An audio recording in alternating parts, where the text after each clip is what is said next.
Seorang polisi lalu lintas menghentikan sebuah mobil karena melanggar aturan, tetapi ternyata pengemudinya adalah kepala polisi sendiri. Jack, si polisi itu, dikenal sangat keras kepala. Tanpa ragu, ia benar-benar menilang kepala polisi tersebut. Beberapa hari kemudian, kepala polisi memanggil Jack ke kantornya. Ia menjelaskan bahwa akan ada simulasi perampokan bank yang ditayangkan langsung di depan media untuk menunjukkan betapa profesionalnya kepolisian. Dalam simulasi itu, Jack diberi peran sebagai perampok. Padahal sebenarnya, kepala polisi ingin mempermalukan Jack di depan media lewat simulasi tersebut. Namun, ia tak menyangka bahwa itu akan menjadi kesalahan terbesar dalam hidupnya. Jack yang keras kepala justru menganggap peran ini dengan sangat serius. Bahkan di kantor sampai di kamar mandi pun, ia menonton film-film kriminal. Ia berlatih habis-habisan. Sebelum hari yang ditentukan, ia datang langsung ke bank. Ia mencatat posisi kamera, mempelajari seluruh tata letak keamanan. Akhirnya hari simulasi tiba. Jack masuk ke area counter bank. Ia menyandera semua orang di dalamnya, menyita ponsel mereka, lalu memasang tanda pada tiap orang agar terlihat jelas bahwa mereka adalah sandera. Laporan segera sampai ke kepala polisi. Tim yang terlibat dalam simulasi langsung bergerak. Di depan media, kepala polisi memberi wawancara dan meyakinkan bahwa situasi akan segera terkendali.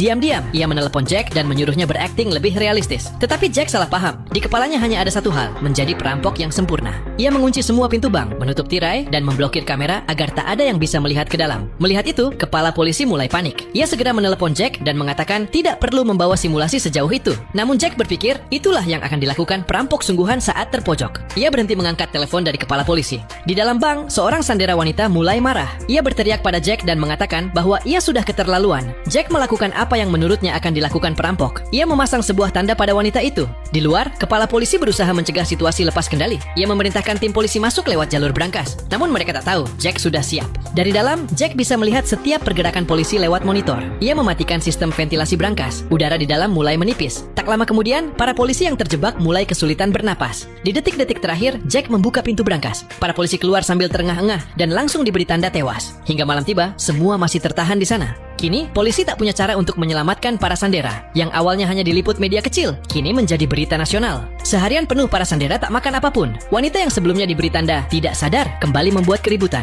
Jack mulai kesal. Ia mendorong wanita itu ke sudut ruangan, lalu tiba-tiba melakukan push up di lantai. Semua orang bingung apa yang sedang ia lakukan. Beberapa saat kemudian, ia memasang tanda kritis pada wanita itu. Situasi pun semakin memburuk. Konflik ini tak bisa dibiarkan terus berjalan. Jack akhirnya mengajukan syarat untuk membebaskan sandera. Ia meminta disediakan sebuah bus dan sebuah kapal di pelabuhan. Ia akan pergi ke pelabuhan bersama para sandera, dan begitu ia naik ke kapal, ia akan membebaskan mereka.